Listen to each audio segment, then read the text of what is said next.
할렐루야. 6월 5일 수요일 새벽 기도를 시작하겠습니다. 사도신경으로 우리의 신앙을 고백합니다. 나는 전능하신 아버지 하나님 천지의 창조주를 믿습니다. 나는 그의 유일하신 아들 우리 주 예수 그리스도를 믿습니다. 그는 성령으로 잉태되어 성정녀 마리아에게서 나시고 본디오 빌라도에게 고난을 받아 십자가에 못 박혀 죽으시고 장사된 지 사흘 만에 죽은 자 가운데서 다시 살아나셨으며 하늘에 오르시어 전능하신 아버지 하나님 우편에 앉아 계시다가 거기로부터 살아있는 자와 죽은 자를 심판하러 오십니다. 나는 성경을 믿으며 거룩한 공교회와 성도의 교제와 죄를 용서받는 것과 몸의 부활과 영생을 믿습니다. 아멘. 찬송가 220장 찬양하시겠습니다. 찬송가 220장입니다.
베드로전서 3장 1절에서 12절까지 말씀입니다.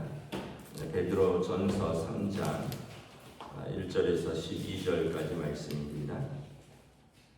다 찾으신 줄 알고 저 여러분들이 한 절씩 교독하겠습니다. 아내들아 이와 같이 자기 남편에게 순종하라. 이는 혹 말씀을 순종하지 않는 자라도 말로 말미암지 않고 그 아내의 행실로 말미암아 구원을 받게 하려 함이니 너희의 두려워하며 정결한 행실을 몸이라. 너희의 단장은 머리를 꾸미고 금을 차고 아름다운 옷을 입는 외모로 하지 말고 오직 마음에 숨은 사랑을 온유하고 안정한 신경에 썩지 아니할 것을 알아. 이는 하나님 앞에 값진 것입니다. 전에 하나님께 소망을 두었던 거룩한 부녀들도 이와 같이 자기 남편에게 순종함으로 자기를 간장하였나니 사라가 아브라함을 주라 칭하여 순종하는 것 같이 너는 선을 행하고 아무 두려운 일에도 놀라지 아니하면 그의 딸이 된 것이니라. 남편들아 이와 같이 지식을 따라 너희 아내와 동거하고 그들을 더 연약한 그릇이요 또 생명의 은혜를 함께 이어받을 자로 알아 귀히 여기라. 이는 너희 기도가 막히지 아니하게 하려 함이라. 마지막으로 말하노니 너희가 다 마음을 같이하여 공경하며 형제를 사랑하며 불쌍히 여기며 겸손하며 악을 악으로 욕을 욕으로 갚지 말고 도리어 복을 빌라. 이를 위하여 너희가 부르심을 받았으니 이는 복을 이어받게 하려 하심이라. 그러므로 생명을 사랑하고 좋은 날 보기를 원하는 자들 혀를 응하여 악한 말을 그치며 그 입술로 거짓을 말하지 말고 악에서 떠나 선을 행하고 화평을 구하며 그것을 따르라. 주인은 의인을 당하시고 의인은 악인의 강구에 뒤미치며 주 얼굴은 악행하는 자들을 대하시느니라 하였느니라. 아멘. 할렐루야. 오늘도 새날을 주셨습니다. 하나님께서 은혜와 평강으로 함께해 주시기를 축복합니다. 베드로전서는 이제 환난 가운데 성도가 산 소망으로 하나님 앞에서 믿음으로 승리하라 뭐 이런 내용인데, 이런 주제 속에서 우리에게는 썩지 아니하고 더럽지 아니하고 쇠하지 아니하는 그 살아있는 소망이 있다. 그리고 푸른 마루 꽃은 시드나 세세토록 영원하신 하나님의 살아있는 말씀이 있고, 또 건축자들의 버린 돌이 하나님께서 모퉁이 돌로 쓰신 살아있는 돌이신 산돌이신 예수 그리스도를 믿는 사람들이다. 그러므로 우리는 어떻게 살아야 되느냐? 어제는 이제 하나님의 백성으로서 하나님의 종과 같이 살라면, 오늘은 이제 가정 속에서 어떤 내용들인가? 먼저는 이제 믿지 않는 남편을 둔 아내들입니다. 1절에 아내들아 자기 남편에게 순종하라. 이는 혹 말씀을 순종하지 않는 자라도 말로 말미암아 적고 그 안에 행실로 말미암아 구원을 받게 하려 함이라. 이제 그 당시에도 지금도 많이 여자분들이 먼저 신앙생활을 많이 하고 남자분들이 좀 비율이 한 여자분들의 절반 정도죠. 그런데 아내들이 그렇게 믿음이 있고 신앙생활을 먼저 하였으면 남편을 사랑하고 잘 섬기라는 거예요. 그러면 믿지 않는 남편이 그로 말미암아 그 아내로 말미암아 그도 하나님을 알고 예수 그리스도를 영접하고 구원을 받게 되지 않겠느냐. 왜냐하면 그 아내들의 그 하나님을 두려워하는 마음, 또 정결한 마음과 행실을 본다라는 거예요.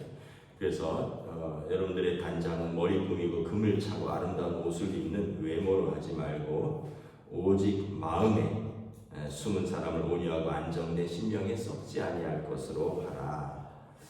그래서 마음을 잘 가꾸라는 거예요. 외모는 되게 아름다운데 또 외모는 뭐 여러 가지를 가꾸고 치장했는데 마음이 악하거나 마음은 아주 거칠고 가꾸지 않아서 그렇다면 이제 얼마나 그것이 무엇이 더 값진 것이겠느냐. 여러분 외모는 이제 처음에 만날 때 매력이 있죠. 근데 그 매력을 계속 유지하는 것은 그의 마음입니다. 처음에 뭐 변변찮은 것 같아도 이렇게 만날수록 또 그 마음 씀씀이가 아름다우면 점점 호감이 가죠. 근데 처음에는 굉장히 매력적인데 하는 말이라든가 마음 씀씀이가 그러면 이제 점점 매력이 떨어지는 거죠. 뭐가 진짜 사람의 매력이냐? 그 마음을 가꾸라는 거예요. 그러면서 전에 하나님께 소망을 두었던 거룩한 부녀들이 이와 같이 남편에게 순종함으로 자기를 간장하였다. 사라가 그리하였다. 7절에 보면 남편들은 어떤가? 이제 남편들도 믿는 남편들에게 권면하는 것입니다. 너희 아내와 동거하며 그를 더 연약한 그릇이요 또 생명의 은혜를 함께 이어받을 자로 알고 귀히 여기라. 귀히 여기라는 거예요. 모든 것에 함께하고 또 육신으로 더 연약하죠. 육신으로 더 연약한 그릇이고 그러나 생명의 은혜를 함께 이어받을 영혼의 동반자니까 귀히 여기라. 그래서 만약에 아내를 귀히 여기지 아니하면 어떻게 하느냐? 아내가 당신을 위한 기도가 막힌다는 거예요. 그래서 여러분 우리가 어떻습니까? 다들 가족들을 위해서 먼저 기도하겠죠. 여러분들이 제일 먼저 하는 기도 순서가 가족들 아닌가요? 뭐 남편, 자식, 부모. 그런데 남편에게 너무 섭섭하면 남편을 위해서 기도가 막힌다는 거예요. 그래서 아내를 섭섭하게 하면 안 된다는 거예요. 왜냐하면 나의 기도가 막힌다는 거죠. 그래서 오늘 이 가정생활에서 믿는 사람들은 우리가 뭐 다 아는 이야기지만 영혼의 동반자라고 인식을 해야 됩니다. 영혼의 동반자. 동반자는 길을 함께 걷는 사람이죠. 그 영혼이 하나님 앞에서 영혼으로 함께 길을 걷는 자들이다. 그러면 같이 길을 걷는 사람은 어떻게 해야 되느냐? 서로 존중하고 서로 귀히 여기라라는 거예요. 그래서 우리가 좀 명심해야 될 게 특별히 자녀들 앞에서 남편이나 아내를 면박하고 모욕을 주고 수치를 주시면 안 됩니다. 물론 부모 앞에서 그러면 안 돼요. 부모 앞에서 그러면 부모들이 가만히 안 있겠죠.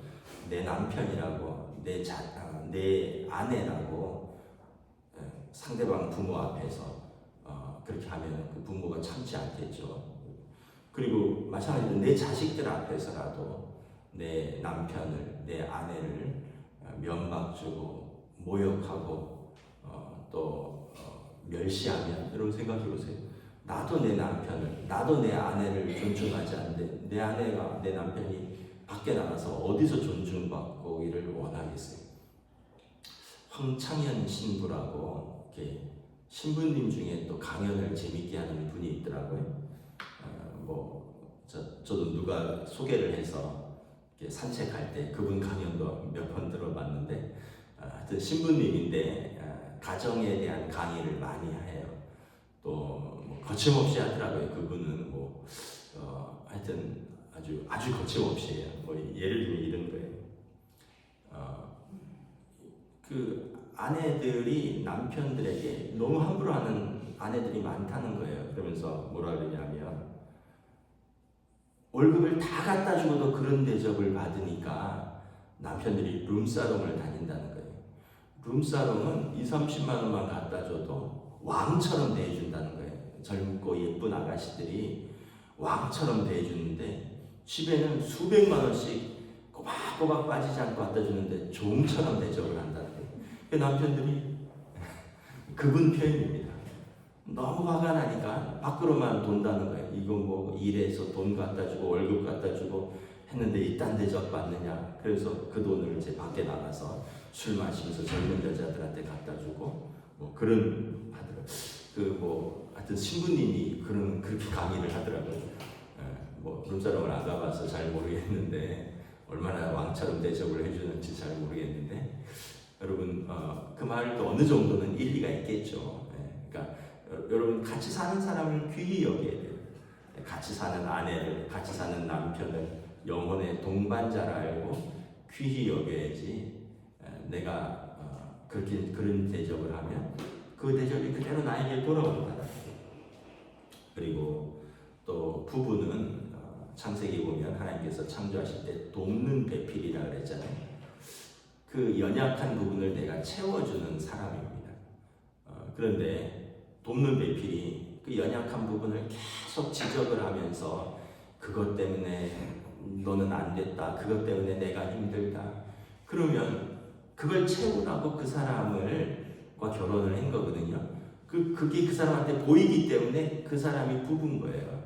그래서 그걸 채우라고 결혼을 했는데 그거를 채우지 않고 돕는 배필인데 그거를 계속 공격하고 그걸 계속 물고 늘어지면 누굴 통해서 그 부분이 채워질까요? 그래서 우리가 이제 결혼을 했다라면 그 사람에게 도움이 되는 사람이 되어야 됩니다. 서로가. 왜냐하면 그 사람의 연약함을 내가 도와서 채우는 사람, 돕는 배필, 영혼의 이제 동반자라는 것입니다. 그래서 살면서 점점 좋아져야 돼요. 자기 스스로의 고백이. 내가 젊었을 때는 이러이러 했는데, 내가 결혼하고 살면서 아이 엄마 때문에, 아이 아빠 때문에 내가 나중에 보니까 이렇게 되었더라. 점점 더 좋아졌더라. 이런 고백이 서로에게 있어야 되지. 내가 젊었을 때는 이랬는데 살면서 내가 점점 더 나빠졌다. 뭐 그런 표현들 많이 쓰죠. 그 인간 때문에 점점 더 나빠졌다. 그러면 서로 씁쓸한 거죠. 그 사람 때문에 점점 더 좋아져야 되는데 그 인간 때문에 점점 더 내가 나빠졌다. 이런 고백이 있으면 돕는 배필로서 서로가 서로에게 전혀 역할을 못한 것이죠. 믿음의 가정은 어떠해야 되는가를 우리가 다시 한번 이렇게 좀 결단을 해야 됩니다. 8절부터 우리가 어떻게 서로가 서로를 대해야 되는지, 이것도 뭐 가정에서도 동일하고요, 또 이웃에게도 동일합니다.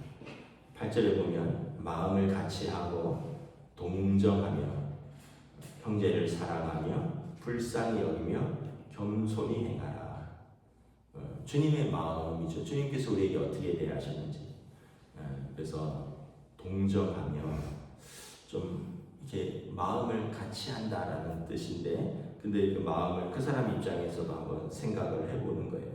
그리고 또 형제를 사랑하며 불쌍히 여기며 겸손하며, 그런 마음 들지 않나요? 이렇게 살다 보면 서로 불쌍하죠. 남편은 아내가 불쌍하고 아내는 남편이 불쌍하고, 또 자녀는 부모가 불쌍해요. 또 부모는 자녀가 불쌍하고, 이게 사랑의 마음의 표현인 거죠. 나 때문에 이렇게 고생하는구나 이런 마음도 들고, 우리 부모가 어느새 저렇게 늙었구나, 연세가 드셨구나, 젊었을 때는 그렇게 당당하고 그렇게 했는데 지금은 그냥 꼬부랑 할머니 할아버지가 다 되셨고, 그 마음이, 자녀들 마음이, 부모가 불쌍한 마음이 들죠. 더 잘해야겠다. 부모들은 자식이 어떻든 간에 자식을 생각하면 마음이 짠하죠.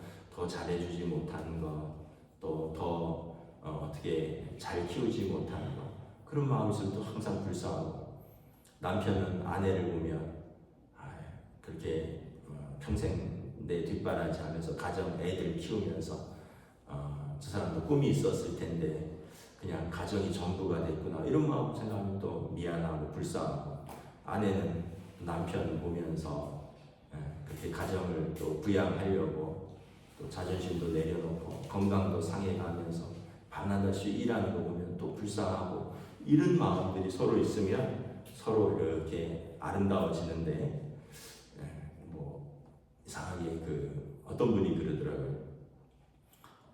엄지를 사용하고 검지를 사용하지 말래요. 그게 무슨 말인가? 어떤 분이 이렇게 누구 어떠세요? 하면 엄지척. 그분 하여튼 강의하는 분들은 액션이 좋아요. 엄지척하라는 거예요. 가족 식구들한테도 엄지척, 또 교인들한테도 엄지척 이래야지. 손가락질, 집게 손가락 잡고서 너 때문이야, 우리 집안 너 때문이야, 우리 교회 너 때문이야.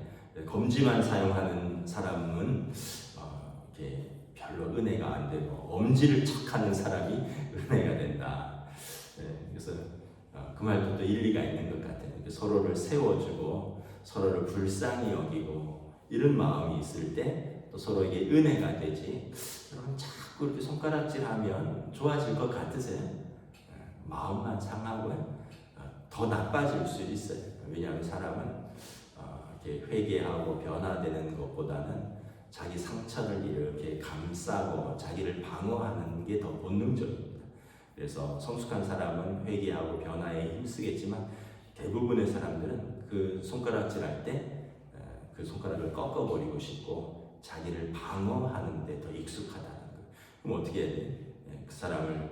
그 사람의 입장에서 또 불쌍히 여기고 또 사랑하며, 그러면 이제 오히려 마음이 열리고 또 서로 변화되는, 어떤 방법을 써야 되느냐 한번 잘 생각을 해봐야 됩니다.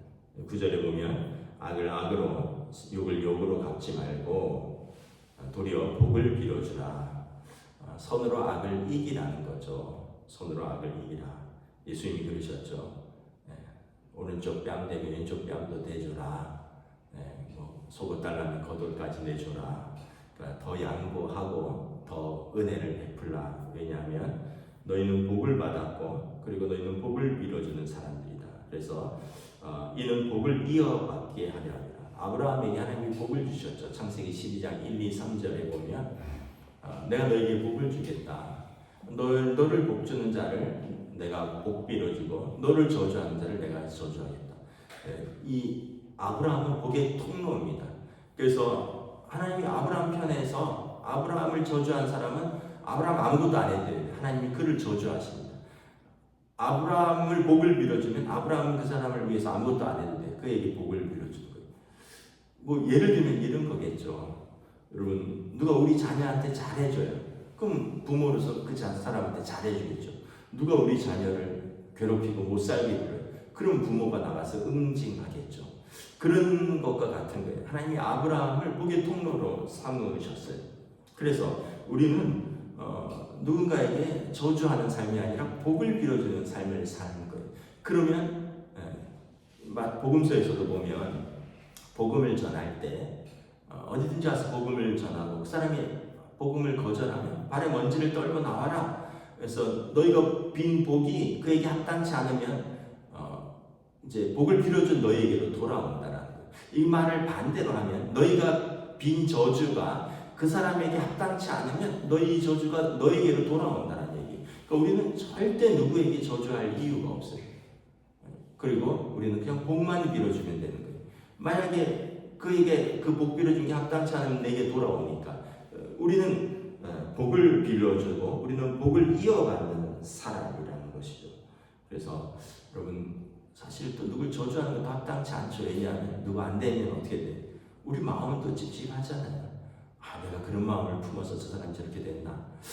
내가 그때 그렇게 좀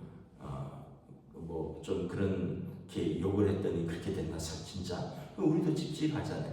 근데 여러분 또 우리가 아는 사람이 잘 되면 내가 기도했더니 저 사람이 잘 됐구나. 제가 우리 성경 공부하고 이러면 그런 이야기들을 하셔요. 신앙생활 안 하는 자녀들이 엄마한테 기도 부탁을 한다는 거예요. 자기는 신앙생활도 안 하고 자기는 예수님 믿지도 않는데 부모한테는 나를 위해서 기도해달라 이런 이야기를 한다는 거예요. 우리가 복을 빌어주면 그 복이 그 사람에게 간다면 여러분 우리는 어떻게 돼요? 축복의 통로가 되고 복을 이어받는 사람이 되는 거죠. 그래서 우리 입에는 항상 10절에 보면 생명을 사랑하고 좋은 날 보기를 원하는 자처럼 혀를 금하고 악한 말을 그치며 입술로 거짓을 말하지 말고, 그러니까 우리 혀는 좀 제어하라는 거예요. 그리고 거짓이나 악한 말을 하지 말고. 그래서 우리가 야고보서에 보면 말이 많으면 실수가 많다. 말을 좀 줄여야 되는데 쉽지 않죠. 살아가면서 말 안 하고 산다는 게. 내 말을 조금 줄여야 된다. 너무 거침없이 말을 많이 하면 분명히 실수가 있다는 거예요. 그리고 그 말이 자기에게 돌아올 때가 있습니다. 또 11절에는 행동입니다. 악에서 떠나고 선을 행하고 화평을 구하고 그것을 따르라. 우리가 버려야 되는 것은 악이고 따라야 되는 것은 선이고 또 화평을 구하는 것이고 그것을 따르는 삶입니다. 결국은 예수님의 제자의 삶을 걸어가는 거예요. 여러분들이 있는 곳에 여러분 화평이 있고요. 여러분들이 있는 곳에 선이 있고요. 여러분들이 있는 곳에 은혜가 있고 여러분들이 있는 곳에 복이 있어야 된다는 거죠. 여러분들이 있는 곳에 여러분 불화가 있고 여러분들이 있는 곳에 사람들이 상처가 있고 여러분들이 있는 곳에 그 아름다움이 없다면 우리가 뭔가 잘못 말하고 잘못 살고 있는 것입니다. 그래서 맨날 싸우는 데는 이유가 있어요. 뭐 부부도 마찬가지고 부모 자식 간도 마찬가지고 회사도 마찬가지고 교회도 마찬가지고 뭔가 내가 그 화평의 몫을 제대로 감당하지 못하고 있는 부분이 있기 때문에 아까 말한 대로 맨날 검지척하고 엄지척이 아니라 검지만 쓰고 맨날 불화하는 부분이 있다는 거죠. 여러분들의 가정은 여러분들이 만들어가는 거예요. 누가 만들어주지 않습니다. 여러분들이 만들어가는 거예요. 남의 집구석 이게 아니라 여러분들의 가정이고 여러분들이 만들어 가야 되는 그 책임의 절반은 아내에게 있고 절반은 남편에게 있는 거예요. 누구 탓할 게 없는 거죠. 우리가 항상 이렇게 그 가정과 공동체에서 복을 빌어주고 복을 이어받는 사람이라는 생각을 하면 좀 더 참을 수도 있고요. 좀 더 말을 아름답게 할 수도 있고요. 좀 더 섬길 수 있고. 왜냐하면 내 그늘 아래에 있는 사람들이라는 생각을 해야 되는 거예요. 가족들은 내 그늘 아래에 있는 사람들이다. 12절에 보면 주의 눈은 의인을 향하시고 그의 귀는 의인의 간구에 귀를 기울이시되 주의 얼굴은 악행하는 자들을 대하시느니라. 하나님의 눈은요 의인을 보신다는 거예요. 하나님의 귀는요 의인의 기도에 귀를 기울이신다는 것입니다. 그리고 주의 얼굴은 악행하는 자를 대하신다. 대하신다는 말은 대적하신다는 뜻이에요. 하나님이 악인은 대적하시고 의인들의 기도와 의인들에게 은혜의 얼굴을 향하신다. 그래서 우리가 항상 하나님께서 주신 공동체, 항상 하나님을 의식하고 살면 조금씩 더 좋아지고, 우리가 항상 내 감정대로 살고 내 정욕대로 살면 좋아지기는 점점 어려워진다. 왜냐하면 육신의 영은 하나님을 기쁘시게 하지 못한다고 되어 있기 때문에 그런 것입니다. 말씀을 마치겠습니다. 오늘 하루를 여러분들 누굴 만나든지 말에나 일에나 우리가 하나님이 주신 사람으로 알고 귀히 여기고 아름답게 관계를 맺어가시는 저와 여러분 되시기를 주님의 이름으로 축복합니다. 기도하겠습니다. 하나님의 은혜를 감사합니다. 우리가 산 소망을 가지고 살아있는 말씀에 순종하며 산 돌이신 예수 그리스도 위에 건축되어 가는 우리가 사람들이라면 우리의 삶에서, 우리의 가정에서, 일터에서, 공동체에서 우리는 어떠한 말을 하며 어떠한 선택들을 하며 서로가 어떻게 관계를 유지해야 할까? 오늘 말씀을 통해 다시 한번 돌아봅니다.